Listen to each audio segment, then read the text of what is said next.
And greetings, everyone. And I'm joined here by Professor S.J. Thomason. I am so honored that she'll come here. We're going to talk about experiential education. I have no idea where this conversation is going to go, so we'll probably just open the floor and just talk about it and brainstorm. So you can unmute yourself now, S.J. Feel free to introduce yourself.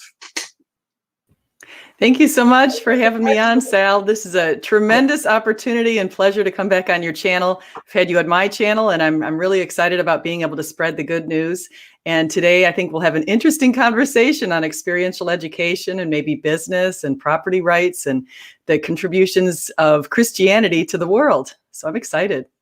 Yes. So to the audience, I have no idea what I'm in for. What had happened was I was mentioning the first time that if I recall this correctly, that I was on SJ's channel, I'd mentioned that I'm giving chemistry lectures. And I mentioned in passing that I said, one reason I'm giving the chemistry lectures is even if hardly anyone listens to it, it's a good way to teach myself. Because I said that one of the best ways to learn is to teach. And right away, SJ's eyes lit up and she said, oh, that's experiential education. That's something that she was like, I believe you're the president or founder of that. So tell us a little bit about that. And then before let me just tell the audience here. Many of you all know that before I got into biology, I was an engineer and scientist in the aerospace and defense industry. So that opening, just FYI, it's like, Sal, what are you doing? You know, this evidence and reasons for the Christian faith. Well, I always show little blurbs about things of my past loves. Like when I was growing up as a boy, I loved submarines. Now, I didn't really understand. Now that I'm much older, the little boy might be just thrilled to watch a war movie. Then when you get old, you realize that's not such a nice thing. But it's still presented as something adventurous and heroic. And I had studied a lot. My mother and father were under Japanese occupation in World War II. And so each time I read the stories of the great battles, I keep thinking of the liberation of my homeland. And my mother and father knew each other since childhood. The war had separated the two of them. And then after the war, Dad was an ex-soldier. My mom was a medical lab technician, and they got married in 1946. And so I followed a lot of the war history. So just for the readers who saw that intro, the first picture was a Vallejo class submarine, and I just love submarines, and like I do airplanes. I wanted to, if I could buy a submarine, I would instead of a yacht, because I just think they're so cool. And then the next picture was of the Ulithi Atoll. There were over 700 ships that would park there during World War II. It was like kind of Pearl Harbor, but just way bigger. And so the second picture was all these aircraft carriers, the Essex class. It kind of had kind of a nasty name. They call that Murder Alley, because these were such fearsome machines. And I had worked in building simulators to train aviators. My simulators, this was back in the 90s. Okay, so this was a long time ago. They would end up on aircraft carriers. They're desktop sized, and they're on aircraft carriers like the Forrestal, the Ranger, and some others. I'm really sorry I don't remember all the names. Then the third picture in that intro was a zoom out from Ulithi. You could just see it's just huge armada. And then finally was the picture of the crew of the Barb, which is one of the most highly decorated submarine crews. So, okay, so this channel, for those who haven't seen it, I have a very unusual approach to apologetics. Sometimes I'll just take all sorts of angles and history. It may or may not be relevant, but To me, it's fun, and it makes the experience for me fun. I hope it makes a fun experience for other people. So there was probably a lot of irrelevant stuff I threw on the table just now, but the point was, I built computer-based training systems for the first 6 years. That was the happiest job I ever had. I just had to move on in my career, try to get better compensation, but I still miss it because we were basically building and playing with video games for a living, and I can't imagine anything more fun. But in serious terms, as it relates to our topic today, we found our premise was, and I think we actually did fulfill that premise, gave evidence for it, was that with certain training techniques, such as computer-based training, we could teach people 30 times faster than traditional classroom methods. Now, the Department of Defense was willing to spare no expense. It's like, okay, so we have an air crew we need to train for a mission. They may not be familiar with a particular weapon system and how to use a certain missile. And it's not good if the mission's going to happen in a few days. You don't have 3 months to train them. Can you build a system? Can you build techniques? And so here comes our company that had a lot of educational specialists and then the software developers like me. And we were building these systems. Now, we spared no expense. So to train an air crew of 2, we would have like a staff of 40 people building these machines. But in the process, I said, this is so extensible to other fields of education. And I've begun to see it over the last 30 years. I said, there's certain ways that I'm learning that it's so much faster than the way I was taught. And with the classroom where now they have PowerPoints, and then also that you have recordings, because there are times when I was in class, I'd get stuck, especially physics class. And like the first 3 minutes, I couldn't understand what the professor said. I was toast for the rest of the lecture because I couldn't understand anything else. And then I asked my fellow students, they say, yeah, we were lost the whole lecture too. So that's kind of my background and interest in education. But I also, the reason it's of interest is I think I would like to be able to deliver apologetics information and educate people much faster, and that would help them in their walk with the Lord. And so I'm finding that I really wish I could teach chemistry faster and kind of the ID arguments, because for someone like SJ here, actually, we're not as much, more on the business side, and then like historicity of Jesus and the resurrection.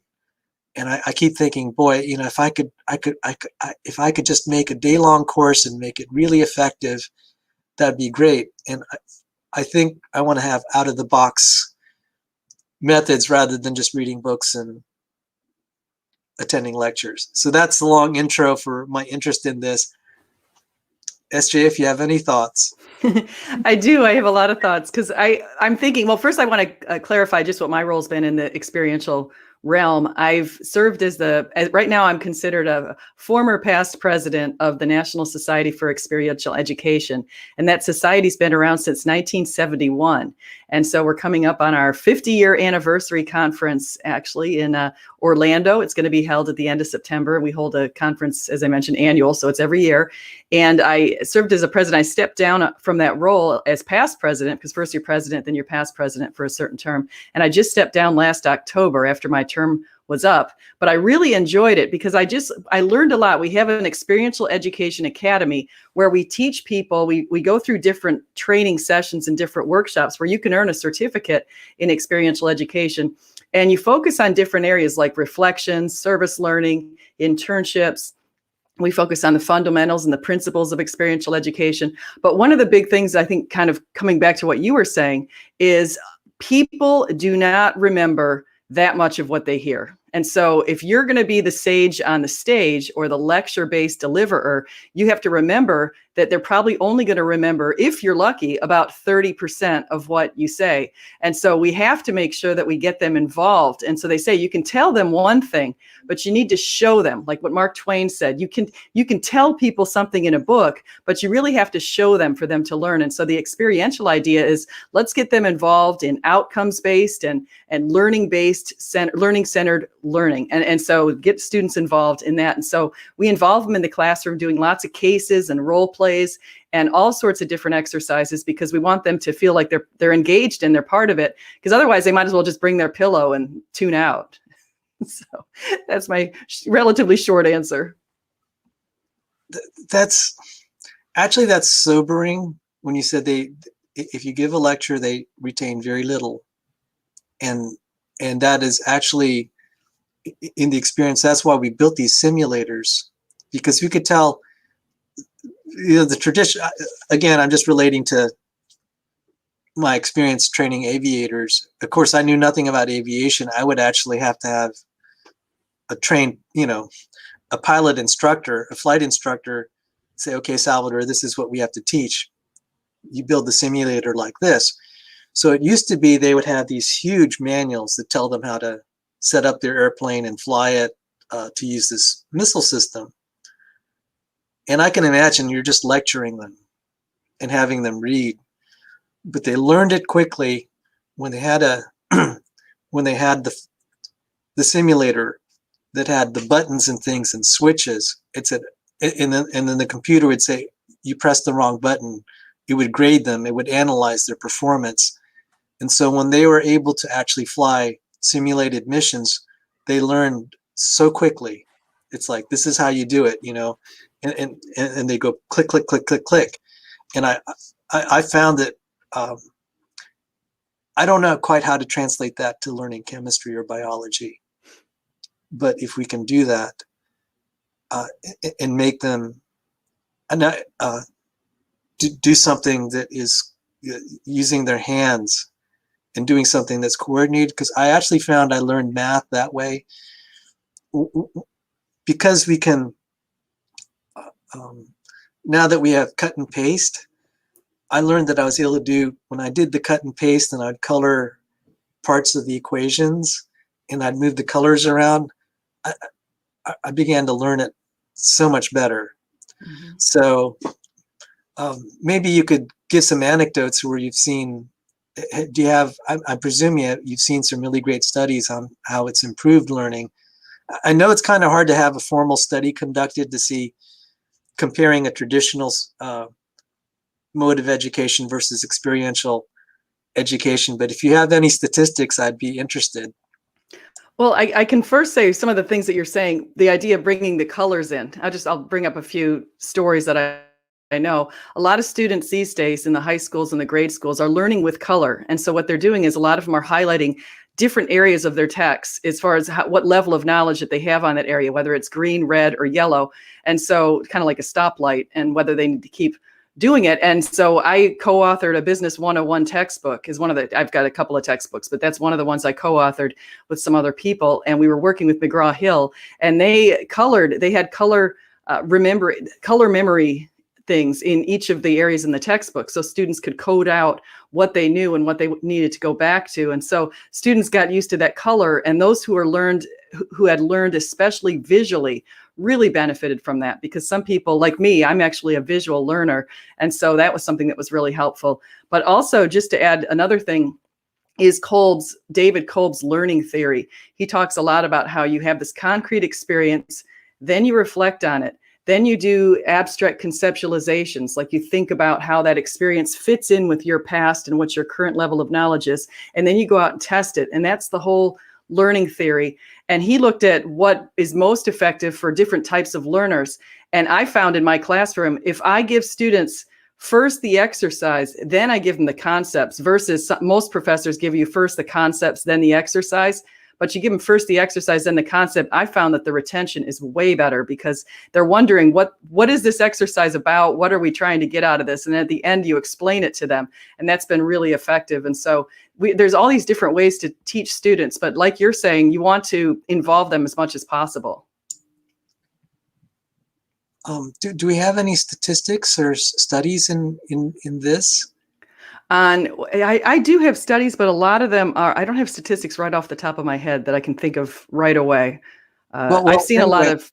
Let me just say that, because I'm a numbers guy, and I'm just, but I mean, the thing is, sometimes the results are so obvious, we fail to quantify it. But at least, again, in my work, we had enough formal studies of this because the Defense Department has a lot of money. They'll just,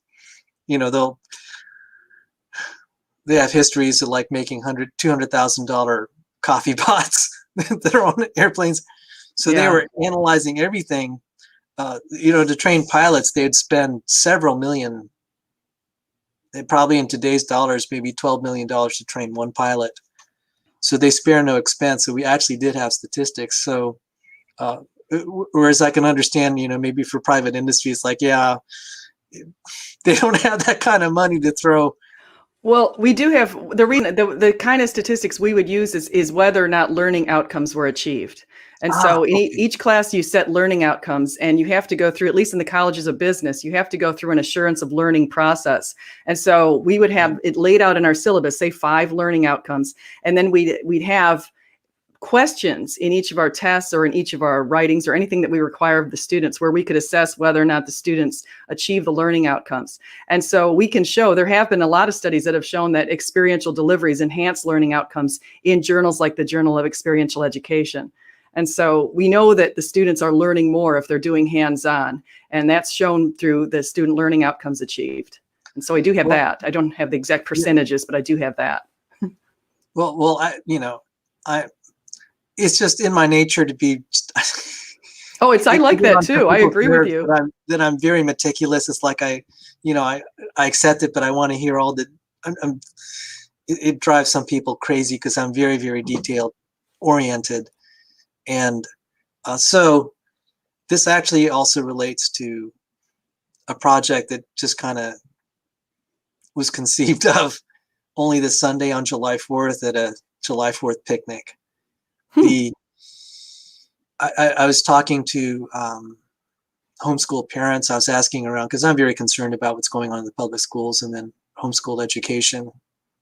And I was saying one thing about, I'm very concerned about these kids. As they grow up, they may go off to colleges. Now, when I went to college, that was a good thing.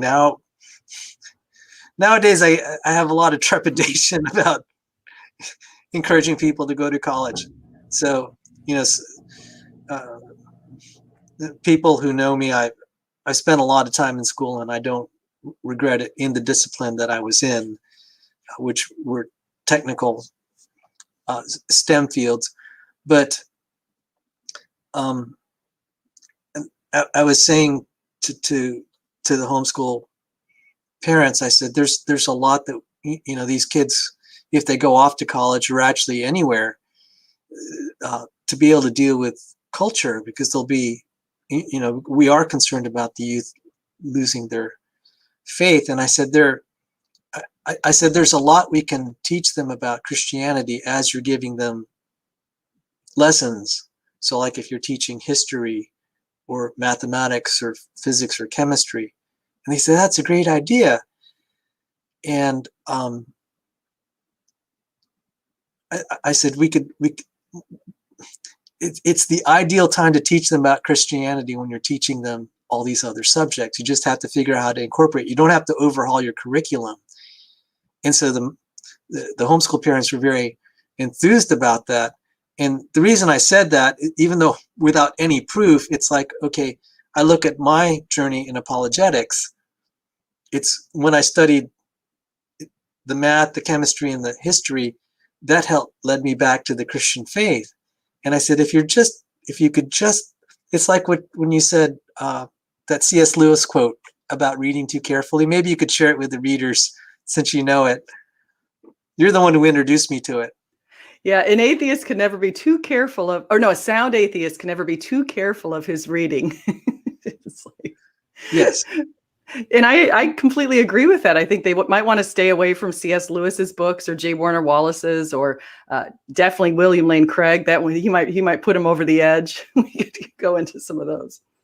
Well, the thing is what I found is like, are you familiar with Tom Holland? I only learned about him in the last 2 weeks. Yes, I read Dominion. Fantastic book. Yes, he says he's an atheist, but in terms of his ethics and morals, he's a Christian. And he said the thing that is hindering him was the book of Genesis. He didn't see it agree with mainstream science. And I just like, well, maybe you ought to read Hugh Ross. Okay, maybe The Young Earth is too much for him, but I think Hugh Ross, because that was the antidote for me. Actually, specifically, people that work for Hugh Ross would be Richard Deem and Fuzz Rana.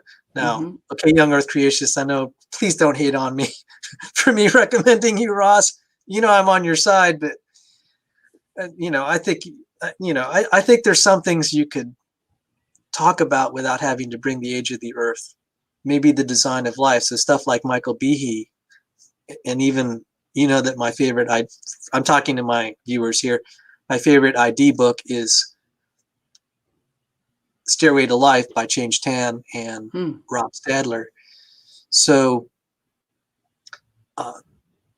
it was providential that you're here today, because it was only this past Sunday, and they said, okay, maybe Sal, you could develop a curriculum. Or I said, maybe we could develop a curriculum to figure out how we could add supplemental materials to all these disciplines, because then, so please.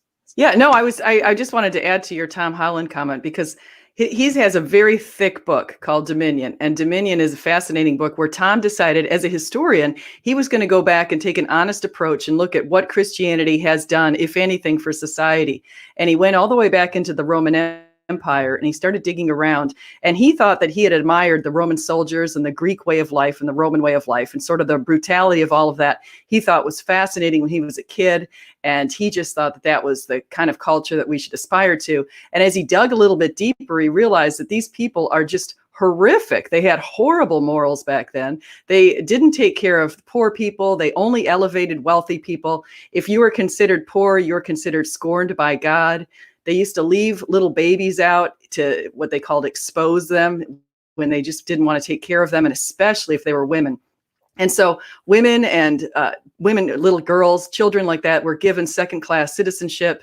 A lot of people's lives were not valued. And you saw that a lot of times, even in the Colosseum, where they would march people out and just have them be beaten up by tigers and lions and everything else. And so it was just a really brutal, horrific place. And Tom Holland looked and he examined that, and he said, wait a second.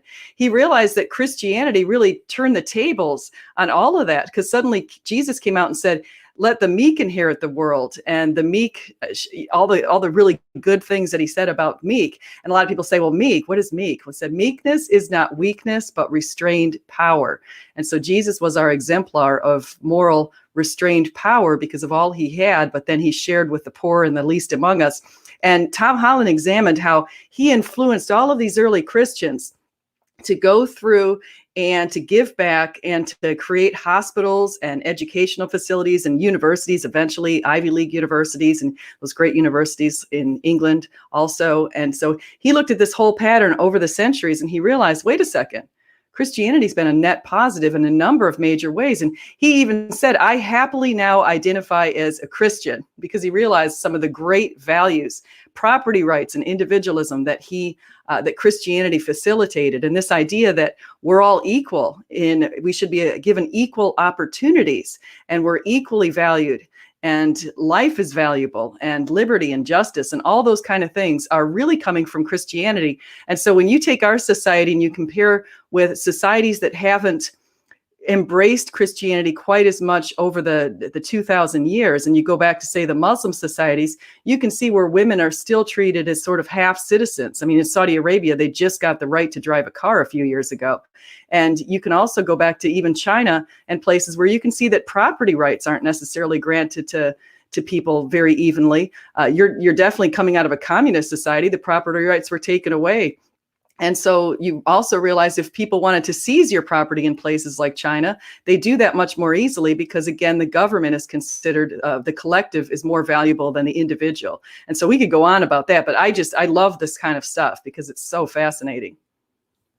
Well, I'm getting, this last year has been an educational time for me to delve in other areas of apologetics than pure science and biology. I mean, it is, every field is so time consuming. And I remember one of our shows, I said, there's no one size fits all apologetic. And I'm seeing now that it has to be a collective effort. But speaking of Tom Holland, I learned so much. I said it was refreshing to hear this from a liberal historian who had Enlightenment values. And he summarized something that I've heard few preachers ever say. And it's really great to hear it from an outside perspective, because Holland said one of the themes of Christianity is that Jesus was oppressed, but he ended up being the victor. And that is a theme that you'll see, that the oppressed, those who are suffering in this world, but that are Christians, they will be the victor.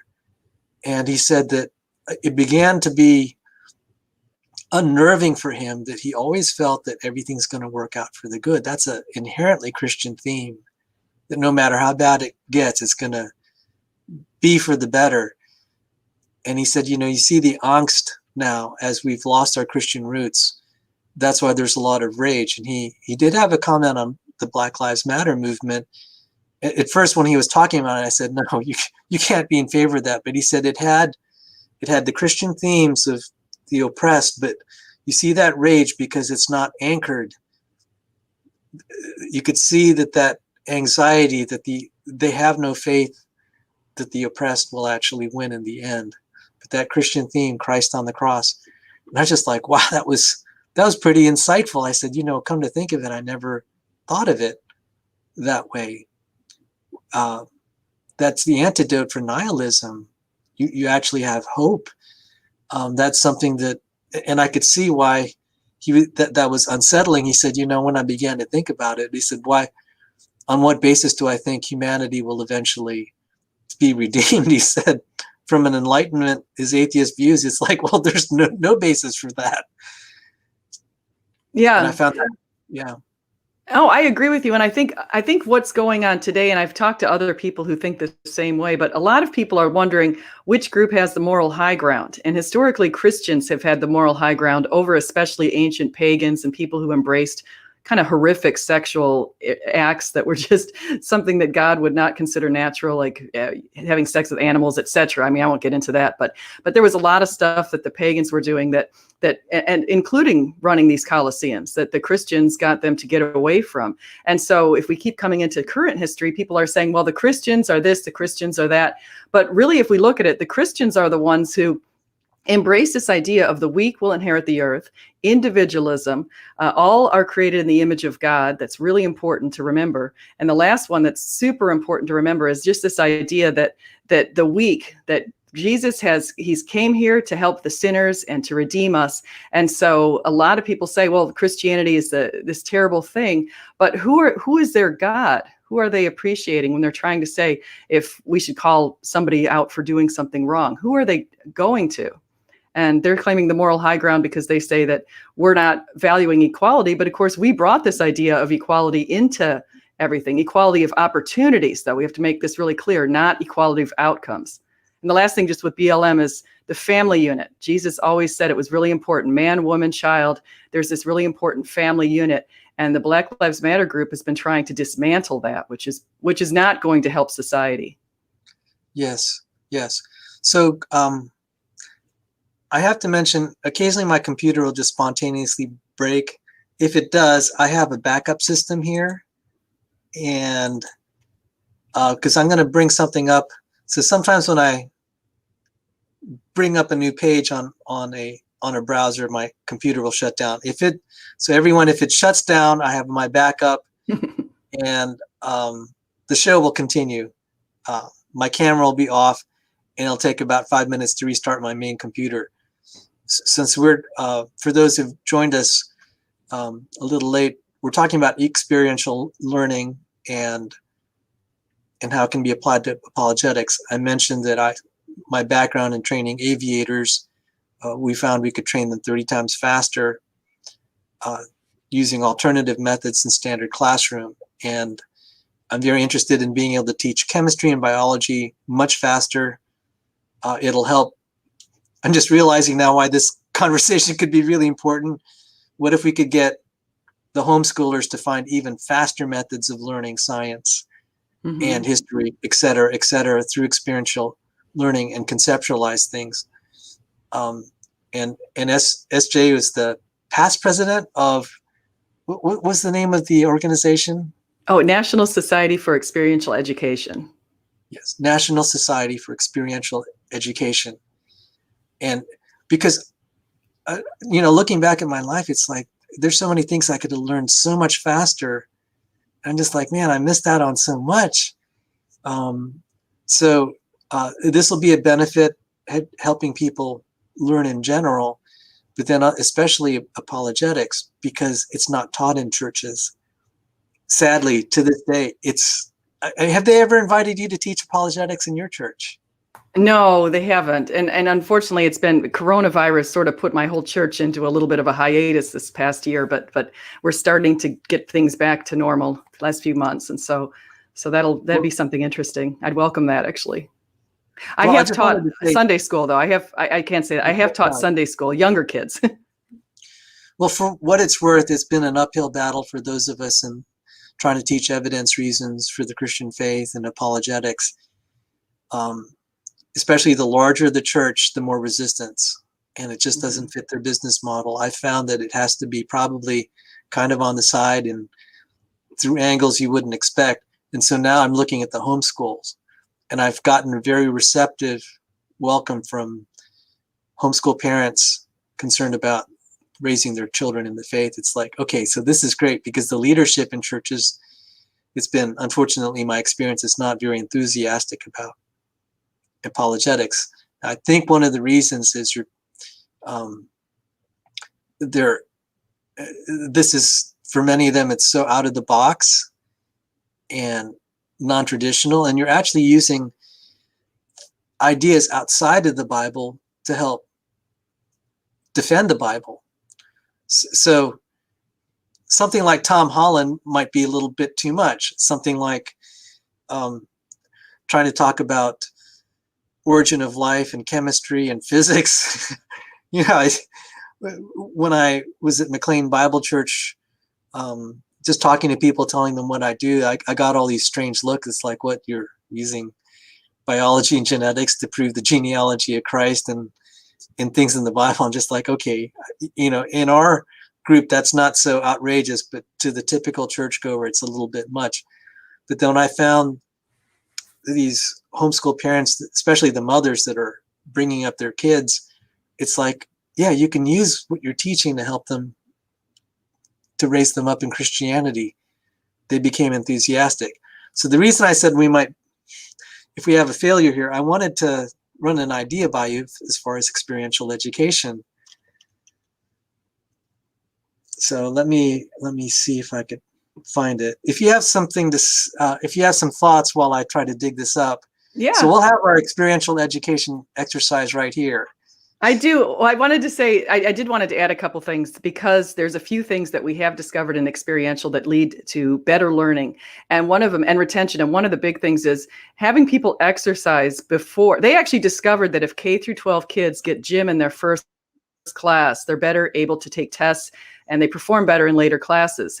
Those discoveries have been out there, but you can't squeeze all the kids into the first gym period. And so unfortunately, it hasn't been something that's played out, but it does play out if, as a parent, you say, okay, well, maybe let's have the kids do a little exercise before school, or ride their bikes to school, or do something that they get their heart going.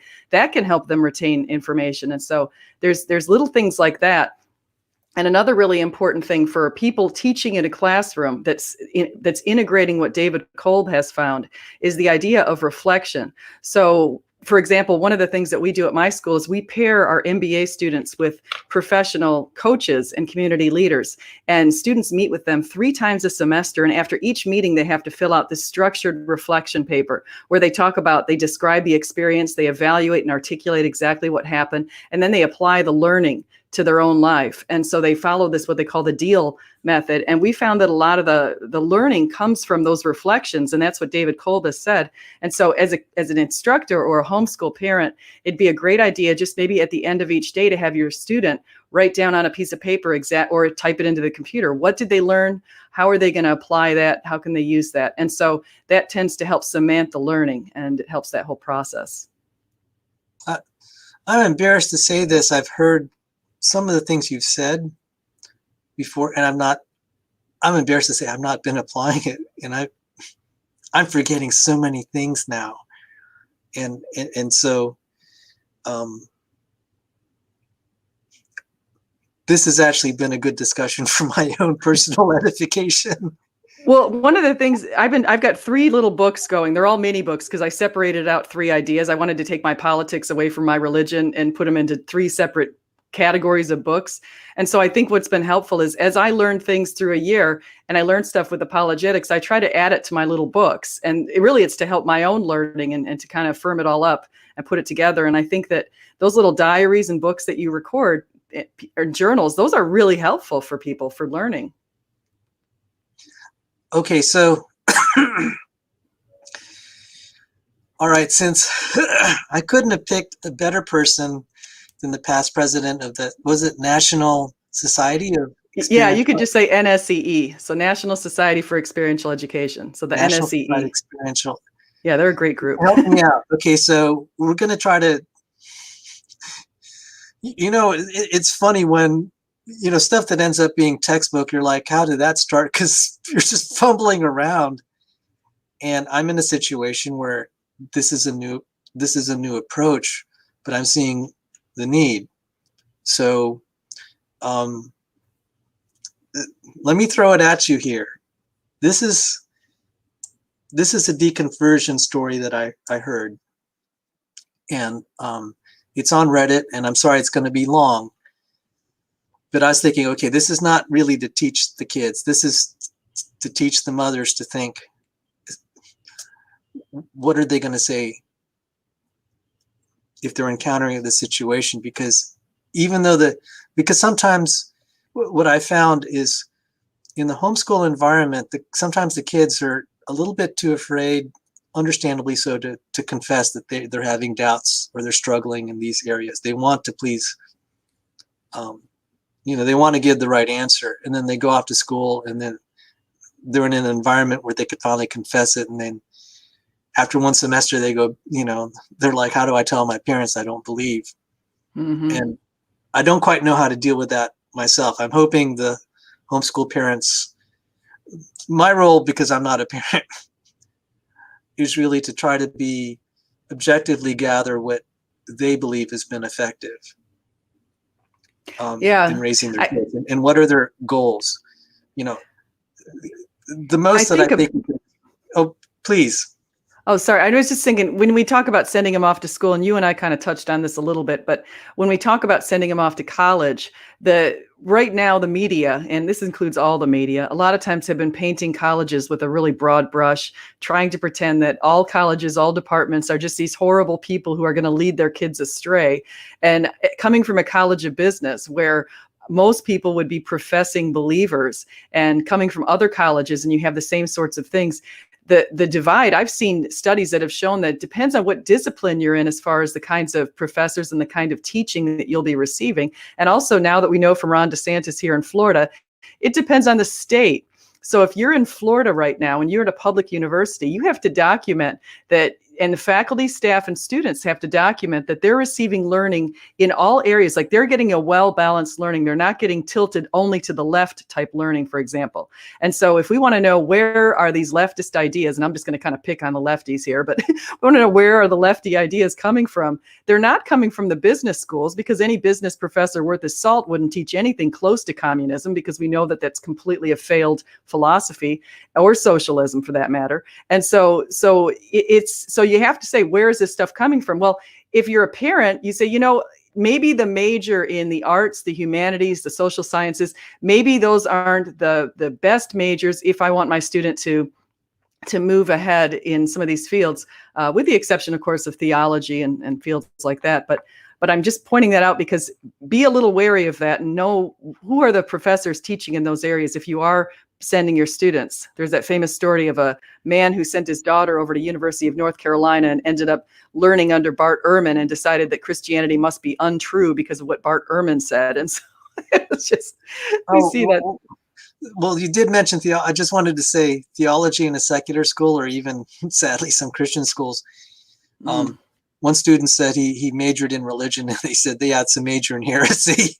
I mean, wow. So actually, so thank you for correcting me and adding the nuance. See, I knew this was going to be a productive discussion. Yeah.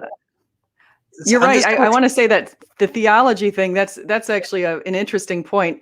As long as I think you send your students with some base knowledge so that they can talk and answer those questions that atheists are going to be throwing at them, even their atheist professors, if they have answers, or even if they have the solid foundation, that rock of a foundation in Christ, then they should be doing very well. But even if they should fly away, Christ is, in many cases, brings them right back when they get in their 20s and they land back down on earth. Oh, and it occurred to me, it's not just about preventing them from losing their faith. It's actually building the faith they already have. I found, now that we've been so much in the mode, and myself included, and I'm having to kind of rethink. When we teach evidence and reasons for the Christian faith, it's not just to take, we've tended to think, we want to teach that so non-believers can become believers, and that's great. But the most fulfilling thing for me is to share this with believers, and they actually feel closer to God after they hear this. So you actually are building the relationship with God, because Matt's is here, and he said, like, I was talking about topoisomerase enzymes, and he said his daughter was fascinated. That meant a lot to me. That I'm talking about an enzyme. Great. If that can help someone in their walk and seeing how God does things in nature, that's great. So I think I have to get out of the mode. It's like, no, we're trying to prevent them from losing their faith. No, they may not lose their faith, but let's make them as strong as possible. Let them have as much joy and fulfillment and hope. And that'll just add to their lives. It's good. It's funny that when I found that when I talk to people, I'm able to, it's an extension of my thought process. I actually begin to think better, just this interaction. So that being said, I'm going to read this, and it's very long, and I'm not really, I'm actually asking for your help for some thoughts on this. So let me see. Let me share my screen, and hopefully this won't totally shut down my system when I share it. I had problems yesterday on that channel. You listened to a little teeny part of my show yesterday, and right at the end, my computer just went out, my internet. So I just hope that doesn't happen today. Yes, we were wondering what happened, and poor Lucas was there kind of disappearing. I just went back and watched it. I felt so badly. My internet just went down, and of course there was the tropical storm Elsa was coming through right about that time, and so yes. By the way, that's a beautiful background you have there. Oh, thank you. That's my neighborhood. Wow. Great photo too. Oh, thank you. You live in a beautiful neighborhood. I was looking forward to seeing your master bath, though, if we had our show on. We had a lot of guests this past week. I had my sister, her whole family, and my brother-in-law, my mother-in-law. We had all kinds of people over here staying, and wow, it's been fun. Yeah, so just so you guys know what that inside joke was about, SJ said, can we reschedule for Wednesday? Because otherwise I'm going to have the show inside my master bath. So all the sounds are kind of, all the other sounds are, I said, that would have been funny. I said, no, let's reschedule for Wednesday, make it everything simple. But was that the master bath that you repainted recently? Yes, it was. It looks very nice, but I mean, it's a bathroom. Okay.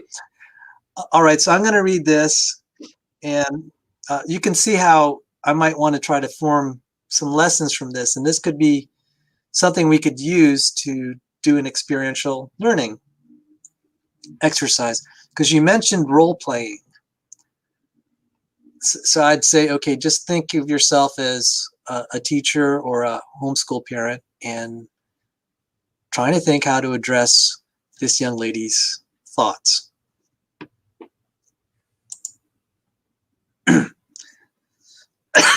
Excuse me. So this is from a Reddit called Ex-Christians, and this is someone's deconversion story. And forgive me, I'm having a lot of congestion here. She says, I probably started questioning most fervently when I was in high school. That was when the doubts really kicked in, and when I waned from my Fundy light roots that I'd adhered loyally to in middle school. I was raised as a YEK and Bible literalist. My parents are homophobic and transphobic, even if they deny it, and raised me to be the same way. I was saved when I was under the age of 6. I had multiple Bibles and additional literature about how not to be a slut while dating and dressing up.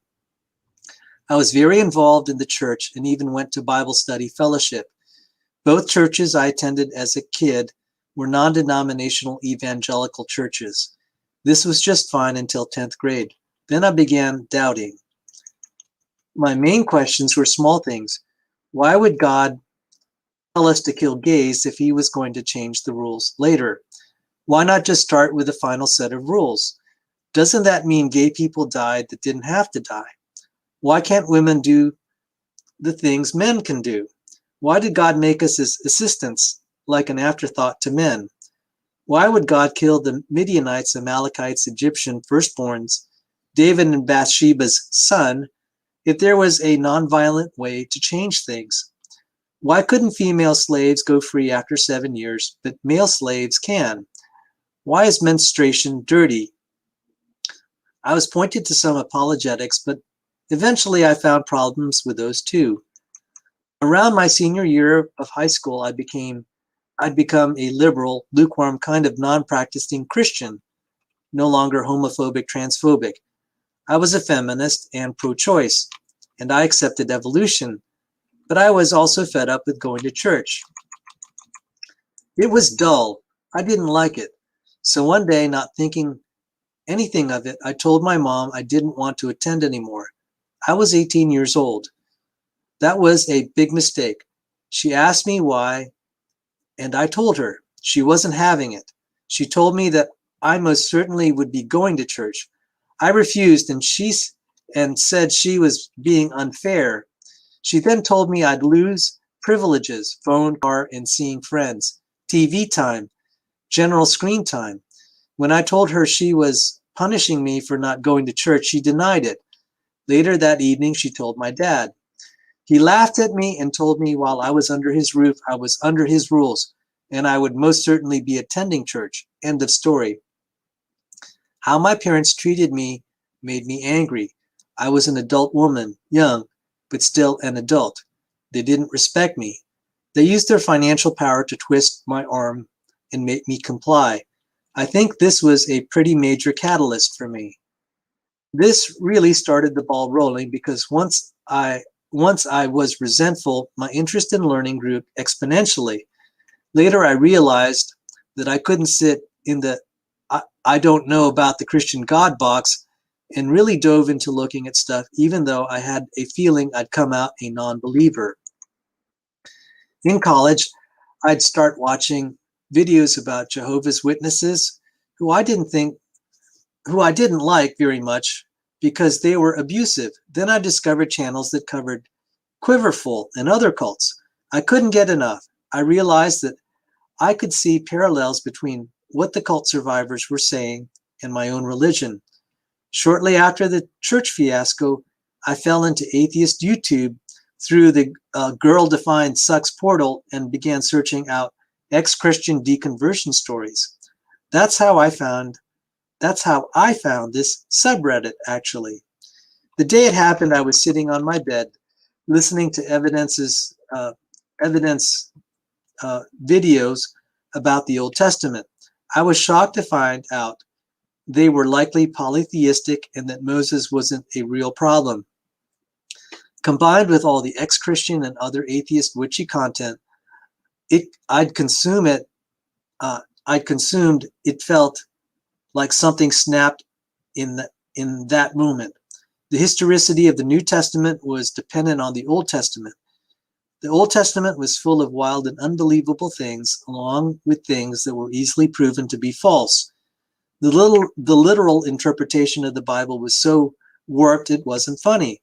A language tower, a global flood, a young earth, unspeakable morals, and depraved cruelty mandated and instructed by God. I tried to soothe myself with metaphor, but realized if I couldn't discern which parts were literal and which were metaphorical, how on earth was I to figure out the truth? Then I thought about how bad the system was, how individual revelation and written word was a poor medium for an all-powerful and good God. Then the problems I had with free will came rushing up too. I thought to myself, why was everybody so confused? God wasn't the author of confusion after all, right? And an all-knowing God could do all these things in much better ways. It was like the Christian God, as described in the Bible, was an amalgamation of the time period in the thinking of men back then. That's the moment when I realized I didn't believe anymore. I felt like I could breathe. The tension in my mind, the dissonance that had been sending me on a rabid search for information finally eased its foot off my throat. I was shocked, but also slightly euphoric. It was strange. My surroundings seemed too mundane compared to the fact I'd just had this intense life-altering realization. So I quickly denied I'd had it. I felt I had to have all the information before I could say I wasn't a Christian. Even though I didn't believe anymore, I wouldn't accept that. It took a few more weeks until I did. Then I spiraled down. I was anxious, depressed. I was anxious, depressed, and having an existential crisis where I realized there may be no afterlife, and even though I knew death was pretty far off and would be like before birth, it didn't comfort me, because while I was conscious, I didn't want to end, and knowing I would end was awful. I was immature and stunted emotionally in regards to the harder things in life. There was a good 2 to 4 months where I just grieved the fact that my heaven was gone, my security was gone, my community was gone, and my entire easy life was gone. That's when I realized the ramifications of what had happened. I'd had tunnel vision on discovering the truth, and now I was out in the cold, completely unprepared. I felt confused and full of anxiety all the time. I felt super raw. The God coding that allowed me to feel like there was justice and peace eventually, to deal with the pain, war, and suffering was gone. And I had bouts of gutting empathy where I would cry in my bed while thinking of someone across the world being raped or tortured or killed, and there was nothing I could do to help them. I'm just going to stop there because I'm dealing with allergies, and that's enough for now. Yeah, that's really eye-opening. That's actually very sad because, and I can see in your chat here, I see a few people commenting things like that at first she went from hating God to, or despising what her parents were telling her to do.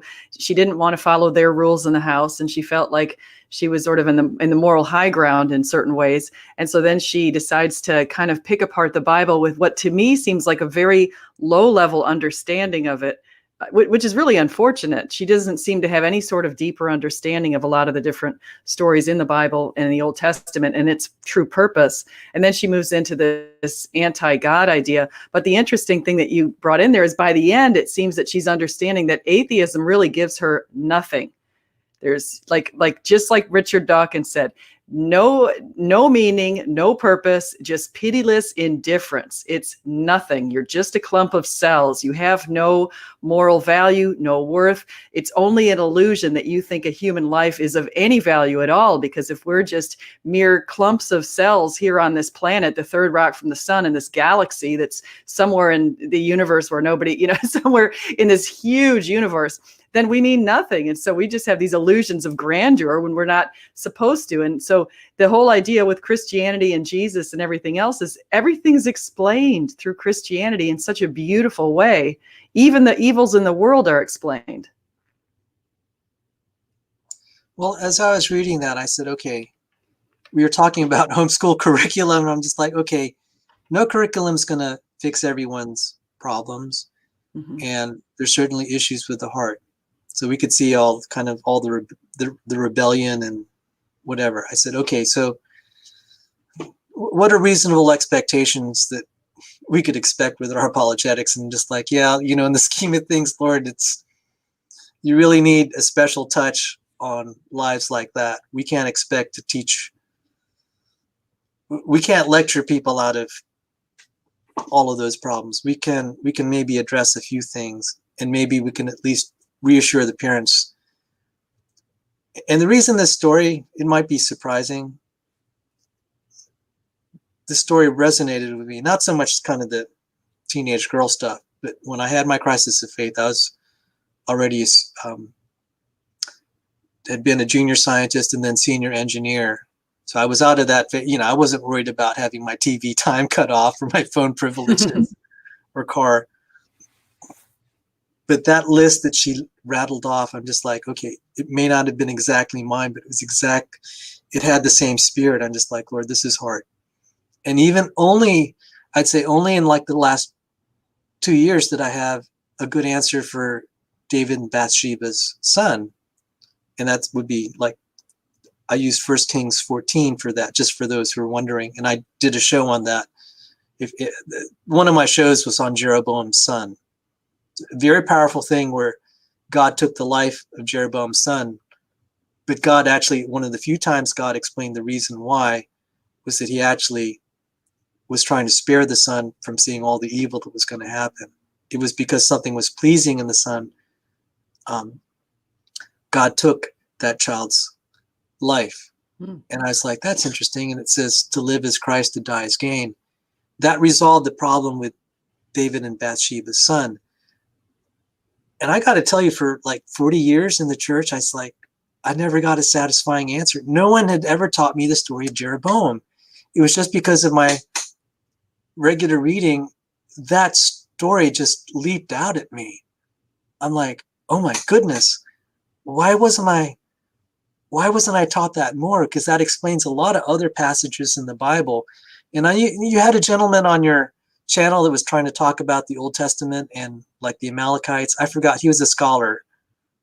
I forgot his name. Maybe Randall Rouser. Probably so. But yeah, because he's got Jesus Loved the Canaanites is his book. And so his view is the Old Testament isn't exactly accurate in those kind of reportings. And so I don't agree with that view of his, although I did want to give him a platform to share his ideas so that people can at least have some food for thought. Well, I'm glad you don't agree, if I may say that. But I like you, and some people will say, why did you have so-and-so on this channel? I said, I'm going to have discussions with people I don't agree with. It's important to have that. But that passage in about Jeroboam's son, I said that explains other passages in the Bible, like when David killed Saul's children. I'm just like, that was kind of cruel, Lord. It's like, well, it doesn't mean that they're going to hell.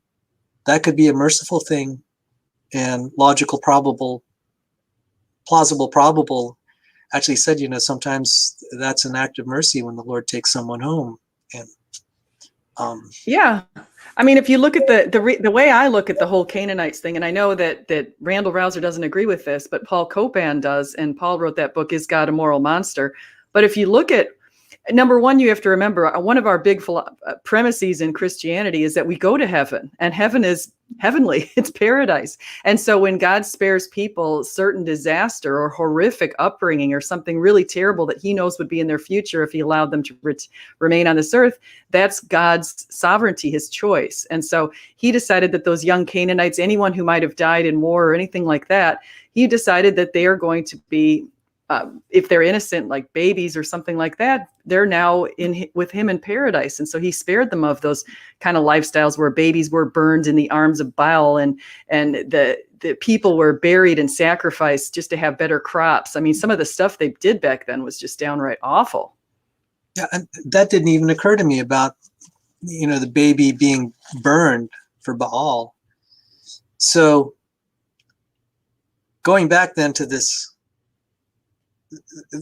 I'm just saying from my own personal experience, why is it that I've been in the faith this long and I didn't get these satisfying answers?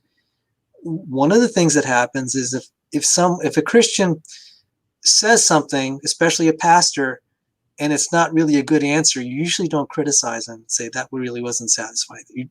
And I'm like, no, you need to say that really didn't hit the mark. Mm-hmm. That wasn't a good answer. Let's look for one. So I think what I'm going to, the reason I threw this out is I wanted to say, okay, now I'm taking a big risk because I hate being, I hate it when my ideas are shot down, but it's better I get them criticized and get good feedback. Yeah, throw it out. I wanted to say, okay, I said, this is an example of what I want to try to help alleviate. You're not, if there are heart issues there, that's between them and God. Sometimes God has to make them a prodigal son to kind of just crush them and knock some sense into them. And like what you said, toward the end, she is realizing how empty life was. That's where I had all these questions, and then I realized, well, where else am I going to go? If Jesus rose from the dead, maybe I don't have all the answers to these tough theological questions. That's enough. That's enough. And that would actually be my answer. Okay, let's say you don't have the answers now. Is Jesus rising from the dead enough, and that you have eternal life? Mm-hmm. That's really the central point. Everything else is moot, because if he rose from the dead, that means, and you accept that he's the Son of God, maybe you don't have an answer for all these right now, but you have the most important answer. There is an answer out there, you just don't have access to it. That's where I was. And so, now looking back in retrospect, it's like I probably was totally where she was with all these unresolved problems, but I said, I think Jesus rose from the dead. That's enough for me. I will go back because there's no hope in atheism. So how this relates, I think that's a great response. Sal, I like your response, because when I was just listening to all of the things she was saying, it just reminds me of a mountain of atheists that I've encountered who say the same kind of things. And it sounds like sometimes it's coming from a rational wiki page where they have all of these things like God can't defend himself against iron chariots. I mean, they just did not even read the Bible to know exactly what happened, for example, in the iron chariot passage. Instead, they take these rational wiki talking points. Some of these kids do, or they listen to YouTube videos by people like Rationality Rules and these other people who pretend that we don't have any free will, even though they use their free will to make the video. But I guess that's just a process of their enzymes. And so, but the thing I'm trying to say is that I think about the best experiences that I've had with Christianity, and some of them are when you go into the church and you listen to the music and you just feel the passion of everyone in the church and also of Jesus, and just this amazing love that comes about you. And every time I go in, I cry because I feel it's just emotions welled up and how beautiful it all is. And the same kind of things when I look at a beautiful sunset, or I see a beach, or I see something that's part of God's creation, or a newborn baby. And you think to yourself, of course, this all has meaning. God has imbued us with knowledge that this has meaning. We have this desire for something greater than ourselves. And it doesn't come from thin air. It comes from the fact that we've got a spiritual presence guiding us everywhere. And so I just think of all that stuff and just look to Jesus. I think if the guys who are writing Rational Wiki would just really pay attention to Jesus in his message, I think they'd kind of maybe snap out of a little bit of the silliness that they come up with. And well, thank you for that, and thank you for your feedback. So, I as I was thinking of this, I said, okay, so the curriculum really is,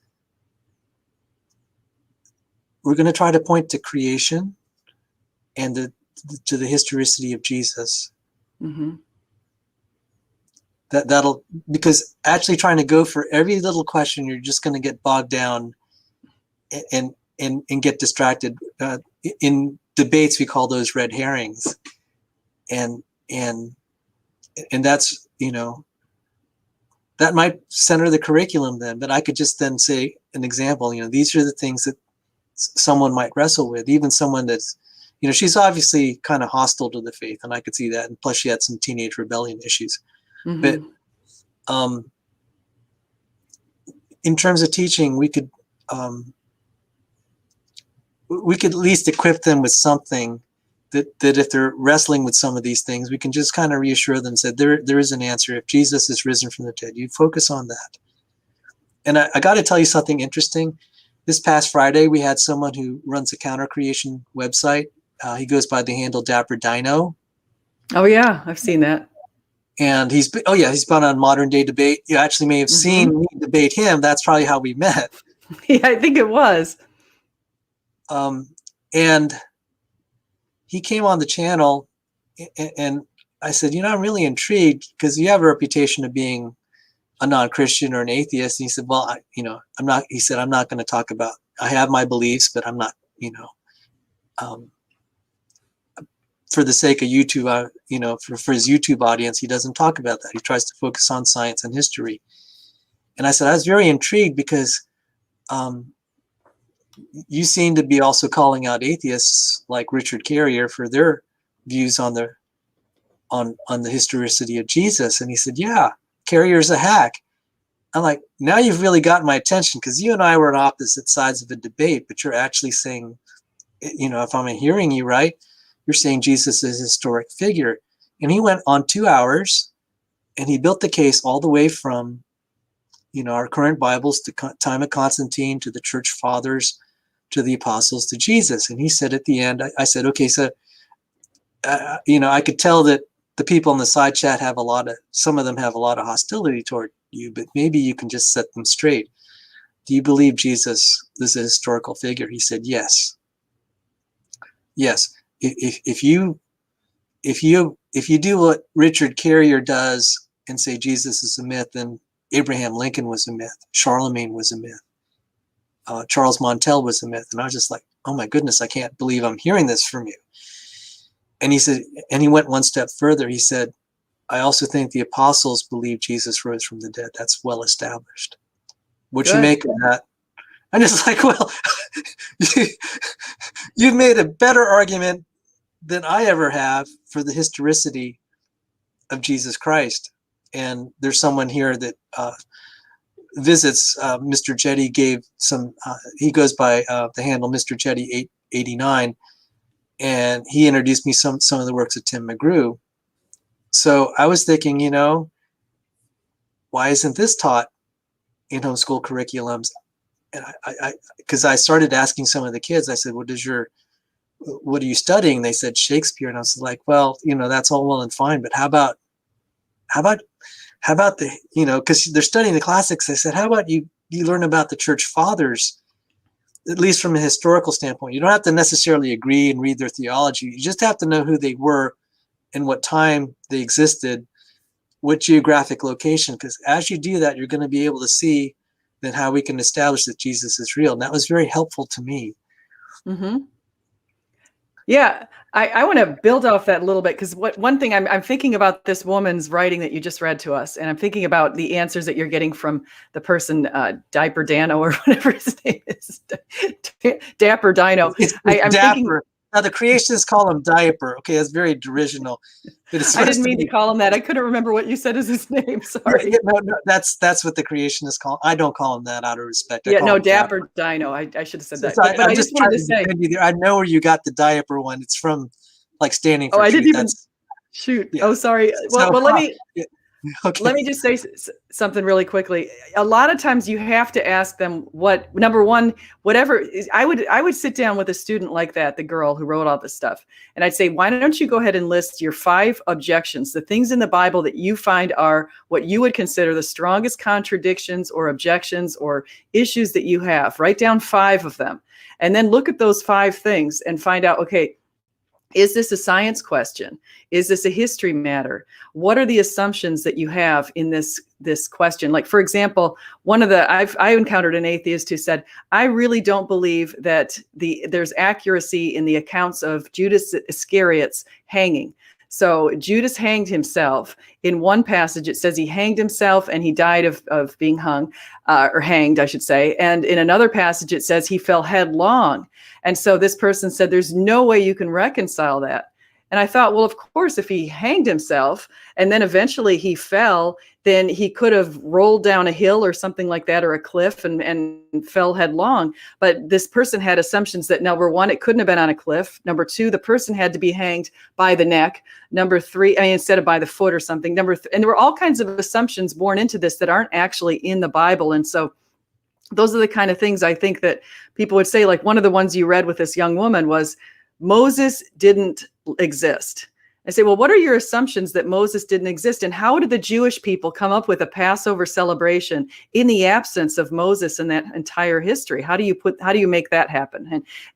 And so you could take some of their assumptions and make them work backwards. Or if Jesus never existed, how is it possible that we have exactly the history as it's rolled out and all of these attributions to Jesus from 42 sources within 150 years of his resurrection, including 9 hostile sources? Who are these people referencing if they weren't referencing an historical Jesus? And so you have them go back and look at that, and they have to examine themselves critically, because they might realize they're sitting on faulty assumptions. And as we were talking just now, I realized, I said, okay, here's the experiential. Okay, so let me just suggest this as an experiential exercise for the parents. Just imagine yourself, not necessarily dealing with specifically that girl, because there are things that are outside homeschool curriculum that this touches on, so many things that she was.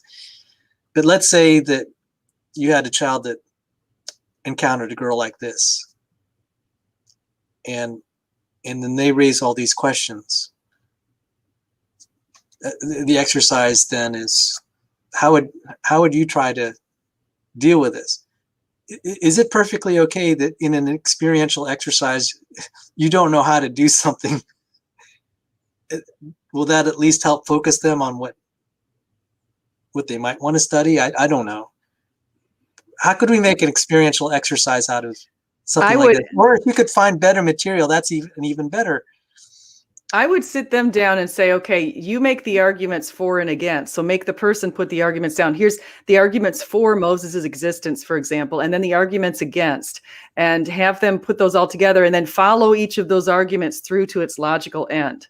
Because if you do, and you realize, well, it sounds like it's a much bigger conspiracy theory to posit that Moses didn't actually even exist. I mean, the entire Bible, the foundation of Christianity, everything's built off.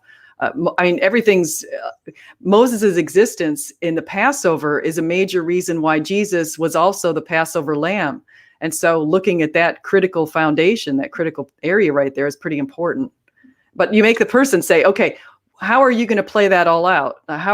why did Moses wander? Because I've actually heard people say, well, I don't believe that he wandered through this wilderness for 40 years. Why would he wander in relatively close geographical proximity for 40 years? And I thought, well, if that seems embarrassing to you, wouldn't you think that the gospel or the Bible would have made up, or the authors would have made up something where they're wandering over, all the way into Asia or something like that to make it more realistic or plausible for you? But what they just wanted to tell you the truth, which actually, yes, they were in a relatively small geographical area. And so there's just little things like that you want to look at.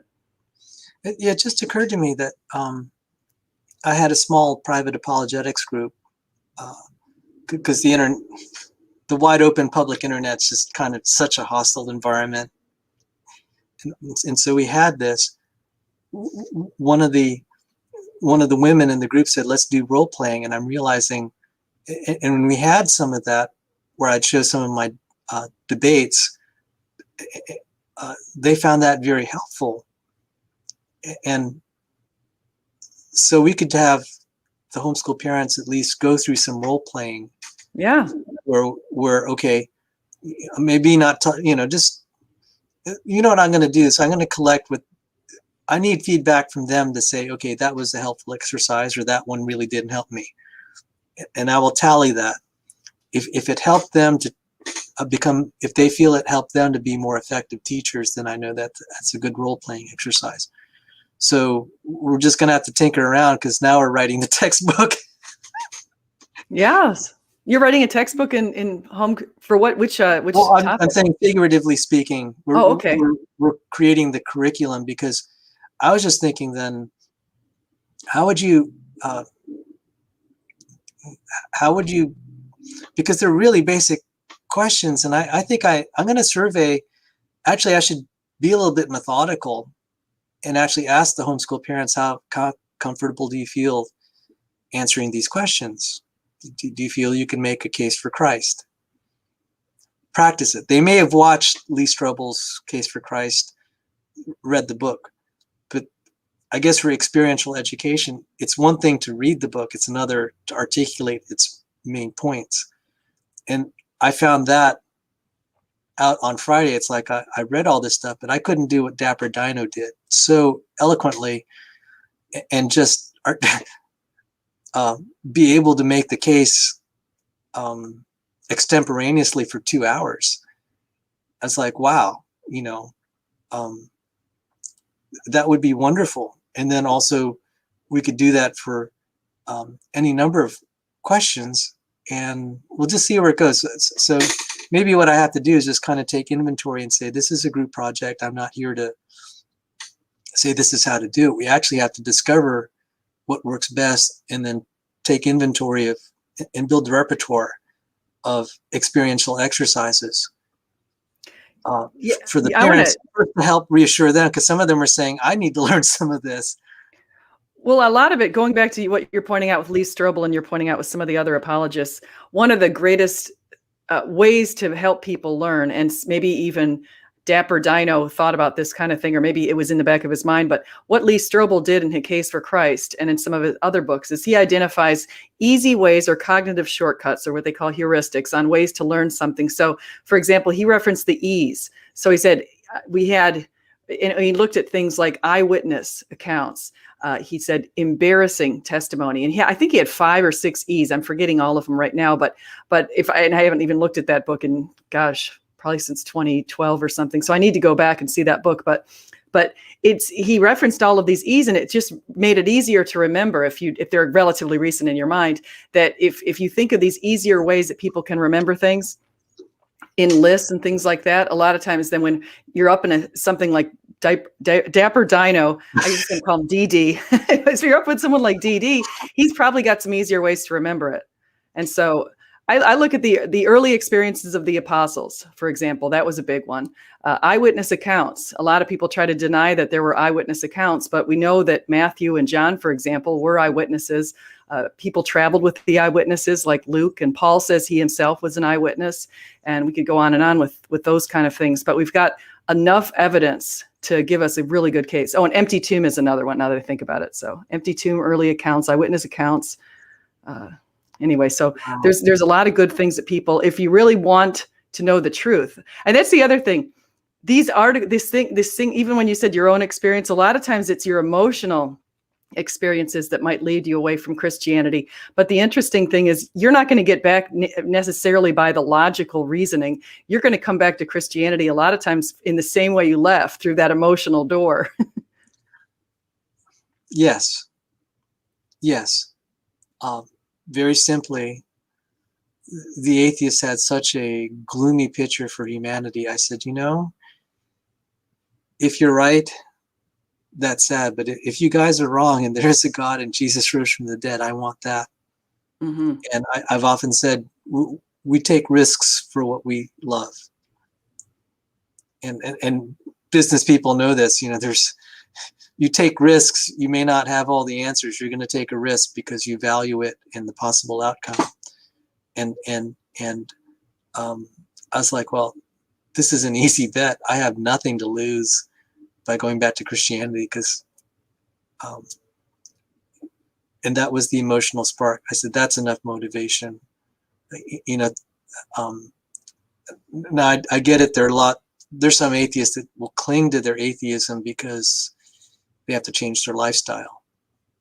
Mm-hmm. And some of them have told me point blank, they said, they have a certain lifestyle. They said they'd rather go to hell because they don't want to give it up. And we could go in specifics, and you know what I'm talking about. I know exactly. Yeah, it's sad. And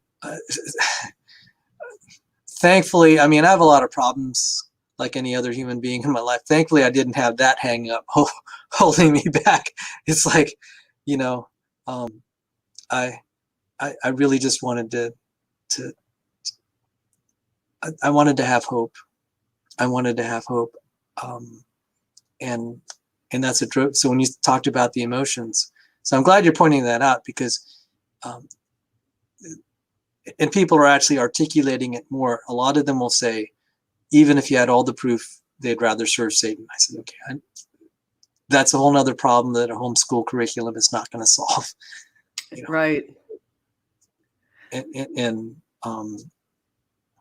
But so the curriculum really is to help the parents at least fulfill their responsibility in teaching. If they're teaching all the basic things of like in high school, you can I think you can incorporate Christianity there. If the child really loves the Lord, it will bring them closer. That's about the only thing. That's the most reasonable expectation we can have in trying to formulate how to do this. But the reason I'm pursuing some of this is like I'm realizing what I wasn't taught in church, mm-hmm. and what I wish I had been taught. And maybe it's not going to be taught in church. I said, what better place than in a Christian homeschool where they can learn about the Lord every day, maybe in ways that they didn't ever think. So I have to think about this. You've given me a lot of good feedback. We've run long, 1 hour, 23 minutes. Hopefully we'll have another show when I can report back on the progress of this project, because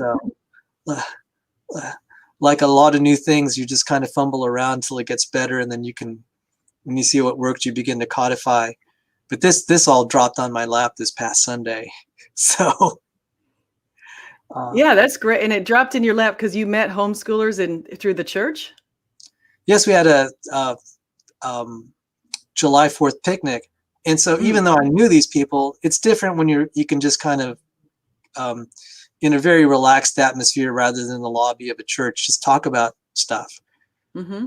And stuff comes up, and then I'll ask the parents, what do they teach? What do they study? I'll ask the kids, what do they teach? What do they study? And I was like, this is just a great opportunity to maybe look at, because what ends up happening is like, okay, you have your religious studies, and then you have kind of what I'd call the secular studies. That's the other thing about Tom Holland. He said Christianity actually separated the sacred from secular. But the thing in apologetics is you're using secular studies to help you actually point you to the Bible.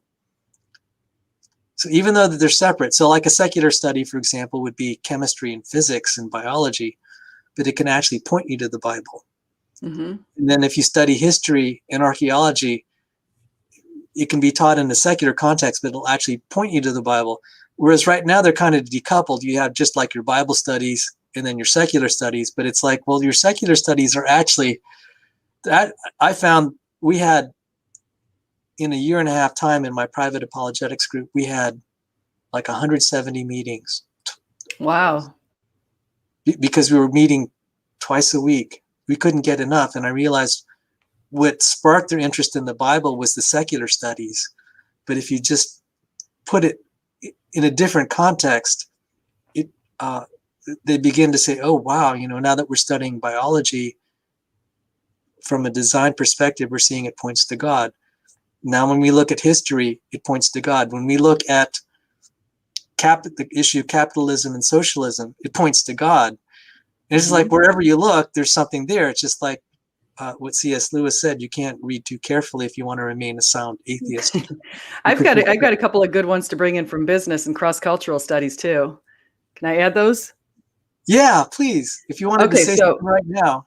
Yeah, so you make I always say to atheists, or just say it to agnostics or people who are weak Christians, maybe you make a bunch of assumptions in life. And so one thing we would say, if Christianity is true, one of the things is we know that Jesus said that we will see tribulations and that life is going to be full of tribulations. And so how does that play out? So if you go and you look at the Globe study, which is put on by people like Robert House and a whole bunch of other academics, and they collected data from over 60 countries, I think 62 societies, from thousands of people.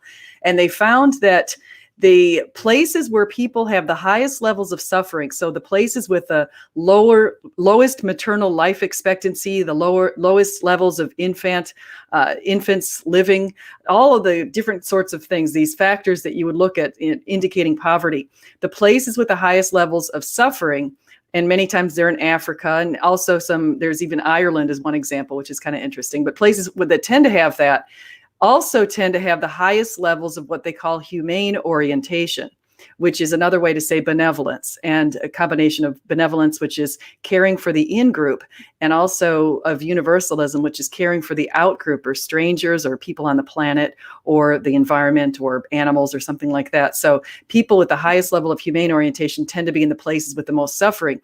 And the reason why that's really important is because you say to yourself, why would God allow suffering? Why did Jesus say we're all going to have tribulations? And if you realize that he's building spirits, and in the places with the highest levels of suffering, we see the highest levels of benevolence, that's speaking to Christianity. And I think that's beautiful. And another study that's out from Hebrew University, from Shalom Schwartz, looked at these 10 values that all individuals hold, and they hold them to a certain extent. And he found that in every single society, we looked at things like what is and what ought to be and that sort of thing. But he found that in all societies, when people ranked these 10 values, the top 3 in all societies, no matter where they are benevolence, which again is caring for the in-group, universalism is caring for the out-group, and self-direction, which is taking self-responsibility or accountability. And I think that also speaks to what Jesus said, that we would expect to see, this whole caring, this love, all this kind of stuff. And this is coming out of us with our conscience and our knowledge that we should be doing the better thing. And then the last thing that I just wanted to point out is a lot of businesses now are looking at what they call servant leaders. And we're in my class, I created my own textbook for my HR class, but one reason was because I wanted a chapter on ethics and servant leaderhood. And or leadership, I should say, not leaderhood, leadership. And so I wanted this section that talks about what a good leader is, and the person who empowers other people and treats them very fairly and considers himself or herself to be a servant in that type of a leader versus this bossy, autocratic type of leader. Those sorts of leaders tend to have very good business outcomes and very, higher levels of profitability, productivity, all kinds of things like that. And so there's examples galore. And that's just showing you some of the great things that Christianity has sort of helped to weave into society, and that we're seeing it all over the globe. Yes, this is great. You've helped me crystallize my thought, is because the homeschool, we could take secular education and it can really point to Christ if you just look from a slightly different perspective, you'll see it. It's so clear. And that's what happened to Peter Hitchens, Christopher Hitchens' younger brother, who became a Christian. He was a reporter at the Soviet Union. He's like, oh my goodness, this is what happens when you don't have God in your life. And it began to just, because up until that point, he was like, oh yeah, pro-communist. And you began to see, it's not, the fundamental problem isn't the class war, it's people's hearts and morals. And it began to start to resonate with him. And you begin to cherish Christianity. You see, I was reading about the history of the Cultural Revolution and Mao Zedong, and like, oh my God, I really began to cherish Christianity. I'm like, when you hear the atheists just ragging on it, I said, you feel like you don't have a good defense. But then when you read about life under Mao Zedong, where they killed someone over a mango, it's you'll just look in the accounts of the Cultural Revolution. You'll hear that about that whole episode on a mango. A dentist got killed because he said it's just a mango. He got killed for saying that. Yeah, I mean, look at Solzhenitsyn too. Solzhenitsyn talks about these kids, people had these farms, and so the communist leaders, and this also could go into probably China examples too, but communist leaders would routinely say, okay, we're taking all of the products that you created on this farm and shipping it to the collective, to the greater good over there in the cities, and they would not allow the farmers to keep even morsels of their own produce, and kids would sometimes sneak out at night to go take maybe a little piece of morsel off of one of the plants that they're growing, and if they were caught, they'd be thrown into the prisons, which were torture chambers. And the same kind of thing in China. They just took everybody's land away and decided that we're going to put you all on this big plot, and we expect that you're going to work really hard on this plot, even though no matter how hard you work, if you work hard or you don't work hard, you're all getting the same output, which is really, really low output. And the interesting thing was with the Chinese is after a while, the Chinese figured out this is not working for us. We don't like being put on this big plot, and all of us are given, we have different levels of contributions, and we're all getting the same outcome, which is a really low outcome. So they divided the plots up into a whole bunch of different equal spaces and said, okay, this family's responsible for this plot, that one's the next plot. And they realized that they couldn't hide it from the big leaders because the productivity coming out of those plots when you're individually held accountable was astronomical compared to the productivity in all of these other plots in China. And so that's one of the reasons why the Chinese started moving towards capitalism and free market ideas, is because they knew that this communism cannot be sustained. Everybody's impoverished under communism. And there's interesting study by Federer, historian, and he was saying so much of this also, when they're thinking about how the United States would be organized in handling property, they're looking at the Old Testament and how the property was divided. And very interesting study, but the point is you begin to see this points to God, and it's like, I'll tell you why that's very important, is that so many people are just advocating all this Marxism, and part of Marxism was an attack on Christianity. If you can show that it fails, you're more reassured that these guys, you can just dismiss them. They're not worth your soul over, because they don't know what they're talking about. And true. So what I'm going to do is I'm going to try to, maybe I'll just collect and see what the homeschool curriculum is. That's the first thing, because I never homeschooled, and it's been a long time since I've been in high school. And I'll say, okay, this is what they're studying. And I could say, okay, I think this, I'm going to be bold and say, maybe this is not the best time spent. I mean, I'm sorry to say that I think, maybe I shouldn't say sorry to say, it's going to be hard for me to say, maybe all that time in Shakespeare that you're spending, you could study the church fathers. You can trace history. That's probably more important. They're probably historical things. And then we could probably look at some other things like in business. See, I have to tell you, in high school, I don't think I ever learned anything about business. It wasn't taught. I took accounting courses, and that was about it. Accounting and a little simple economics. But even the thought of what free enterprise is, and So this is interesting because I'm going to find out if they have anything on free enterprise or um, what they teach. So it's probably the first project. Oh yes, Skusin's book. Yes. I would chuck this Shakespeare and replace it with this book. They need to know. I mean, I would look at people, and I'm going both sides of the aisle here. I'll say Francis Fukuyama if you want to lean slightly to the left, and I'll say some other people like Skusin if you want to lean a little bit more to the right. But read up on this stuff. Make sure you do.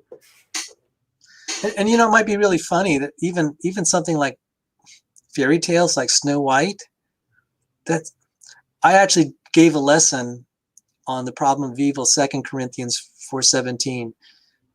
This momentary light affliction is building for us an eternal weight of glory far beyond all comparison. And C.S. Lewis had a book called The Weight of Glory. I actually understood that passage better when I looked at Snow White. And I began to actually like that fairy tale better because I just shared this in my apologetics group. I read them the whole story of Snow White. So we could actually just teach them Snow White, but there might be a Christian perspective there. I said, what would happen what would happen? How meaningful would the story be to you if there were no wicked queen, evil stepmother, witch? And they said, be a nothing story. I said, don't you see then, when you're asking, why did God let the devil go into the Garden of Eden? That's good. It's another one that Jordan Peterson brings up all the time is he's looking at Pinocchio and Jiminy Cricket. JC, Jesus Christ, Jiminy Cricket's like the conscience on Pinocchio's shoulder. It's actually kind of really interesting. So there are ways we can, it's amazing that C.S. Lewis studied all this medieval literature and you could see Jesus in there and you're just like, what? There is something about, even in fictional accounts and fairy tales, that talks about human needs and wants and articulates it. You begin to understand things. And I gave that talk on Snow White in 2 Corinthians 4:17. I got a lot of positive reviews. They said they never saw it that way. I said, yeah, that's exactly it. Now, do you look at suffering differently? Do you see how, and so this is, I have to think about this. This could be a lot of fun, SJ. Yeah, it could be. Transform secular curriculum with just a little tweak, not a major overhaul, because all things do point to God, even in places you would least expect. And I would have thought medieval literature would be the least, and it did something to C.S. Lewis, because when you read too carefully, you begin to see the fingerprints of God. Exactly. No, I love that. And I think you could even take in the Marvel comics, the Marvel series. And I think a lot of the stuff that we're seeing right now and why we find it so interesting and the patterns that they put in all of these epic stories of late is a lot of it's reflective of the Christian message in Jesus. Yes. Yes. Even when you don't know it. Even when you don't know it. So, I look at these stories of romance and happily ever after. It's like, there's a reason it's in our psyche. It's a pattern that God has established himself. And so these recurring themes in myth, C.S. Lewis saw it and he said that was fulfilled in the Bible. It's all pointing to the same. And so there might be still something redeemable in Shakespeare, but I talked to the kids, they said the Old English is just too much for them. They can't understand it. I said, okay. Yeah, my son hated it. He had it last semester and I was trying to help him with it. And it was just, he hated the Old English. Yeah. So maybe, because sometimes they keep saying you have to teach everything from a Christian perspective. And it's like, well, just let the secular perspective be there. Teach it as is, like the Snow White thing. Then afterward, you might see some connection. Maybe you don't, but I never thought I'd be trying to teach apologetics with Snow White fairy tale. Always it was science, but the Snow White fairy tale really did it for me. So yeah. Okay. I could tell we probably have, we could go on, but we'll probably talk. I'll report back. I might even review Yeah, this do. and see all the things I need to do. So the first thing is I'll take inventory of what they actually teach. That sounds good. Now, I'll give you the last word, and this isn't goodbye, and thank you for your time. You've helped me a lot.